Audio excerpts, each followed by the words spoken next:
People are trying to refer to when they say that is, they say, why don't you start as a councillor, right? Why don't you start as a local government chairman? The question is, or House of Rep. The question is, when you're looking for a country to change, do you go and start changing from where the change will have no impact, or you change it from where there is impact? And if experience were to be a major reason why presidents are elected, every country in the world will have an 80-year-old man leading them. So you won't have a 42-year-old guy in Canada, a 39-year-old in France, Obama, who was 46 years old or thereabout when he became US president. There's no reason for anybody to worry about where to start from. It's for you to think big so that your country can become really big. Our biggest problem as young people is that we are missing a lot of opportunities. We have poverty of opportunity in the country. Opportunity to get a job, to get better education, to get good health, to even travel without being denigrated or degraded. It's the opportunities that this country could have provided us. And in asking you to take back, we're saying take it back in a full spectrum so that you don't continue to suffer like this. It's your choice. It's the 2019 political season in Nigeria, and everybody is skeptical. Tension is high in so many parts of the country as to whom Nigerians want to elect as the next president. My name is Damilare Okonla. You're watching Legit.TV. Today we want to speak with one very strong presidential candidate, if you ask me. He's one of those people so many youths out there are yearning for. They are clamoring for this man and they want him to become their president, at least from some people we've spoken with recently. Talking about Omoyele Sowore, the presidential candidate of the All African Action Congress. And of course, he's here, he's going to speak with us today on some of the reasons he's gunning for this post as far as we're concerned in Nigeria. Ladies and gentlemen, Mr. Show, as we popularly call him, on the streets. Thank you so much for bringing me on your TV station today. I have a lot of respect for your street credibility, and I've always said that, so it's good to see you. Great. And good to be on your TV platform today. Okay, on behalf of those of us who are always on the streets, yes, who are always fighting and saying, look, we want a better Nigeria, what exactly do you want to say? What exactly is it that is driving you? What exactly is it that is troubling your mind that made you say, look, I want to become Nigeria's president? What exactly is it? I come from the streets too, and even when I got into journalism, I described my journalism as street media as opposed to mainstream media. So I came from the main street media as opposed to mainstream media. And I think the same of everybody who's out there on the street suffering, miserable at this time, that it is time for us to change the course of history. And it's time to redistribute wealth. It's time to ensure that we are all included in what belongs to us in this country, democratically participating, not only during elections, but during economic boom. We only hear about our government when there is economic doom. But when there is boom, we don't hear from them. They enjoy it. So it's time to move from, the main streets to mainstream politics. That's why I'm doing this. And I have 30 years of fighting on the street, fighting against military rule, fighting against environmental degradation, fighting against corruption, all of them through the streets, and methods that I mastered and adopted, using the streets very well. So I'm one of you. Don't get carried away by my attire today. This one is borrowed robe. When I become president, we'll be back together the way I am. Yes. Okay, so some people or people who met are quite skeptical about your experience as far as politics is concerned. They are saying, you just mentioned 30 years now. Do you think 30 years experience on the streets or fighting corruption and all, do you think this number of years are enough for you to, or are enough criteria for you to go on for a presidential post? In fact, most people are surprised when they find out that I've been around for 30 years. Most people did not know that I was around during Abiola's time. And what a better time to be around fighting for a principled position against military rule. And what was I fighting for at that time? Democracy. When I fought against Totan, what was I fighting for? Democracy. When I fought against Yaradua, what was I fighting for? Better democracy. When I fought against corruption, what was I fighting for? Economic inclusiveness, and an eradication of poverty by fighting, the cankerworm of corruption. So, if you can be a good fighter and you're always leading, you can definitely be a very, very good leader. And if you add that to other experiences I've had educationally, experiences of resilience, experiences I've had been exposed, experiences I've had seeing things work in other parts of the world. I've done another 19 years in the United States of America. I'm not saying that makes me better than other people. It just shows that I've seen the best of two worlds and probably the worst of two worlds. And as they say, experience is the best teacher.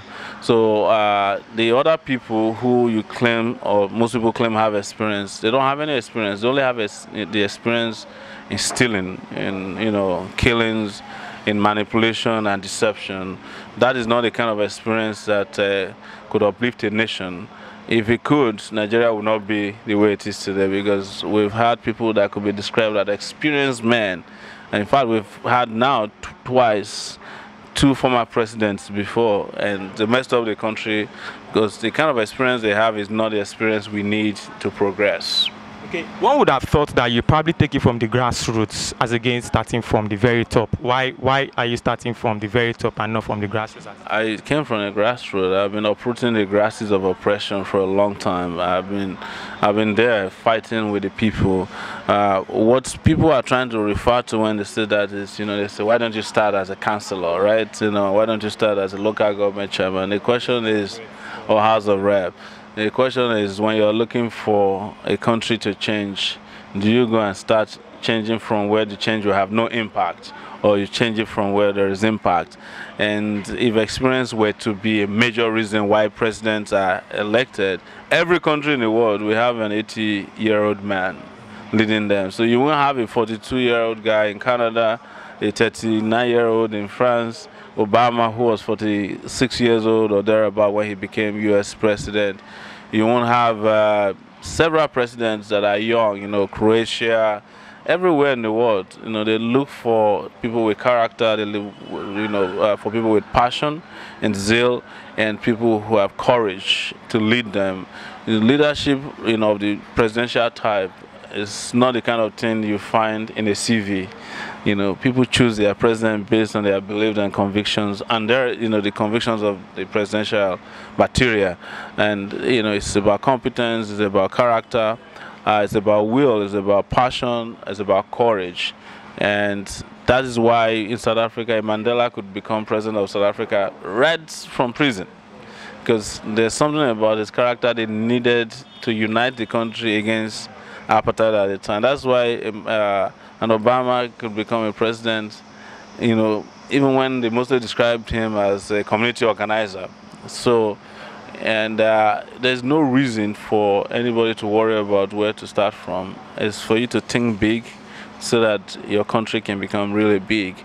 And if there are people who are contented with just being councillors, our party has got slots for them. If you are contented with being a House of Rep member, you can join our party and limit your dreams to that place. You cannot say because your dreams are limited, you want to stop others. But most importantly, it's also important to look at how Nigeria's independence was obtained. It was obtained by people in their 20s. Nahoro, Awolowo, Nnamdi Azikiwe, who was probably the oldest among them. They were in their 20s when they fought for Nigeria's independence. They didn't start from local governments, So, because we have been battered over these years, people become defensive because they have become limited by how they are constantly defined by their oppressors. Okay. Yes. Now, talking about your slogan, it says AAC, take it back. Yes. And it looks like we are going to take it back whether they like it or not. But do you think the youths are really ready to take it back, seeing the spate of... It's not about whether they're ready or not. It has become a necessity that every young person sign up to a commitment to retrieve their country back and regain their dignity and restore the opportunities that have been missed over these years, because our biggest problem as young people is that we are missing a lot of opportunities. We have poverty of opportunity in the country, opportunity to get a job, to get better education, to get good health, to even travel without being denigrated or degraded. It's the opportunities that this country could have provided us. And in asking you to take back, we're saying take it back in a full spectrum, so that you don't continue to suffer like this. It's your choice. You can decide to stay where you are, comfortable. You want to suffer more, you can. But we don't think they have a right to continue to make you live in squalor. And that is why it's our job and duty to reach out to people so that they can understand. It's a lot of work, because when people are oppressed for so long, there's something they call Stockholm syndrome, where you fall in love with your oppressor, and you start to defend them, even though the oppression has not abated. You think that's what is happening to so many of our youth? It's possible. It's possible. It's a conditioning system. When they went after education, they knew that they needed an ignorant society that can accept every rubbish. That's why they killed education. When they killed health, the health sector, they knew that people will find health somewhere. And the religious organizations are providing hope instead of health. When they killed the economy, they knew that you become beggars, and when you are a beggar, you have no choice. When they killed agriculture, they knew that you become hungry, and when you are hungry, you have no direction. So it's a lot of it's a coalition of methods to strip us of our dignity, and that's what they have succeeded in doing. And where people are stripped to the barest as we have now, there's pretty much nothing left, and that's why some of the behaviors they are seeing in terms of how accepting and docile and complacent our people are is as a result of the mental conditioning that has taken place over these years. Okay, talking about coalition, we recently heard about some presidential candidates saying, okay, I'm dropping down, or I'm stepping aside, just so that maybe I'll hand over to others or join hands with others to try to wrestle power from the powers that have been for some time. Are you looking at coalition as well? Because a lot of people think you should come up with, team up with some other young candidates, just so that the struggle will be fiercer than it is present. Well, the question is, how would the struggle get fiercer if the people you are coalescing with are not fierce fighters? Some of them are not they don't have our kind of temperament. And we welcome a coalition, but a coalition has already happened in our party. It's a coalition of the oppressed. It's a coalition of the abandoned, a coalition of the impoverished, a coalition of the sick, weak people in our society. They've already come together under our party. When we started as a movement, we were looking for a party that could accommodate a broad range of ideas we have. We couldn't find it, and we went up and applied to get our own party. So we control what we want in terms of the messaging that's going out there, our agenda, our manifesto. Other members of other young people who are running, particularly young people, they joined parties, and what the tragedy you saw happen to Obi last week was as a result of that. She had a different agenda from members of his party, including her vice presidential candidate, who went and supported Buhari because she didn't found her own party. If she had known, maybe she should have went and registered BBOG, bring back our girls as a political. I'm just saying, I'm just speaking generically. But here we are now, she's left high and dry. We don't have that kind of problem because we designed our political party and movement from the bottom, from the onset. Okay, so you feel like anybody who shares your ideologies, they can join us. But there's no reason to be chasing after other people in search of coalition. The truth is that we are different on a number of issues, and we are characteristically different with some of these people. For example, we have a minimum wage requirement. Some of these young candidates don't believe that people deserve a living wage. We can't compromise on that. We can't compromise on a number of principles, including history and pedigree, or the ability of whomever we're working with not to jump ship if things become a little bit too tough. So that is why we want to remain uniquely the way we are and invite others to join us. Okay, I've heard on a couple of occasions where you've spoken against the government of the day and past governments. Exactly what issues do you have with these people? And you spoke about some of the things that you want to do for Nigerians. People say some of these things are unrealistic. Which one did they say are unrealistic? Especially the minimum wage. It's realistic. The only thing is that people don't understand that to pay workers a living wage is more important than paying legislators, a maximum wage. Legislators are taking home a huge amount of money. Imagine that the senator is receiving 14 million naira per month, and they are the ones opposed to paying workers a minimum wage of 100,000. 100,000, they have settled for 30,000 naira. If you work at 30,000 naira per month, you have to work for 38 years before you can get to 14 million naira, which is the monthly salary of a senator, or monthly take-home pay of a senator. So there is no question about the fact that we can afford it. We just need to reorder our priorities and redistribute our wealth to go to everybody deserving of it. Nobody, and I've said, challenge many people to tell me if there's anybody who can live on 18,000 naira or 30,000 naira a month. Nobody has been able to defend that criminal wage. As a matter of fact, today the Speaker of the House of Representatives, under whose purview a discussion and accent is needed to increase to 30,000, is saying that it's grossly inadequate. Reason is simple. If you are working for the federal government, at the minimum you eat 1,000 naira food per day, and hunger don't know weekends, they don't know holidays. So for 30 days, you have to already spend 31,000 naira or 30,000 naira, as the case may be. If you have to do transportation to and from work, let's assume you spend 5,000 naira at the minimum per month. If you have to send your children to school, spend like 20,000, so already just between food, transportation, and work, you have not added rent, you haven't added health, you have not added, miscellaneous expenses. You have already reached 100,000.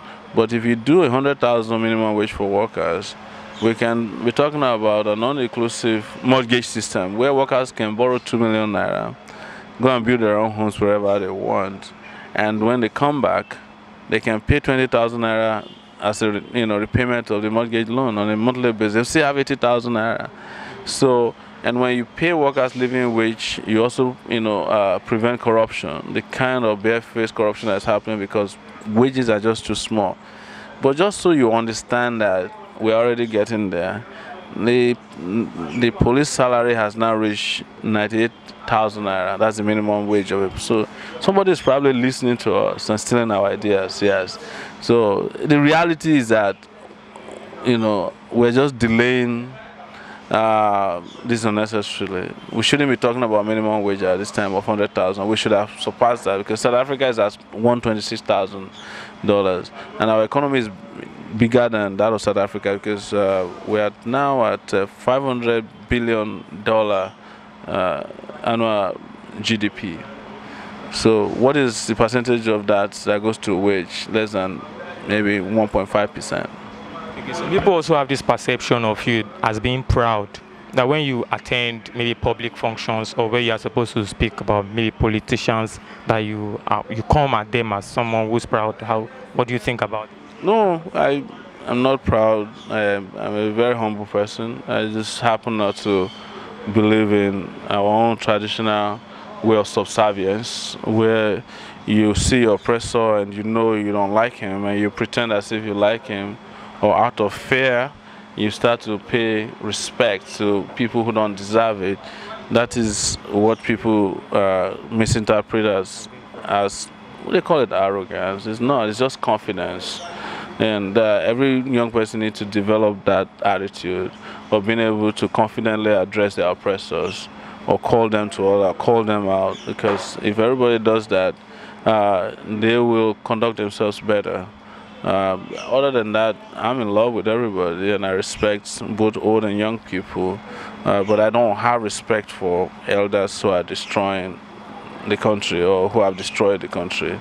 And I don't have any apologies for that.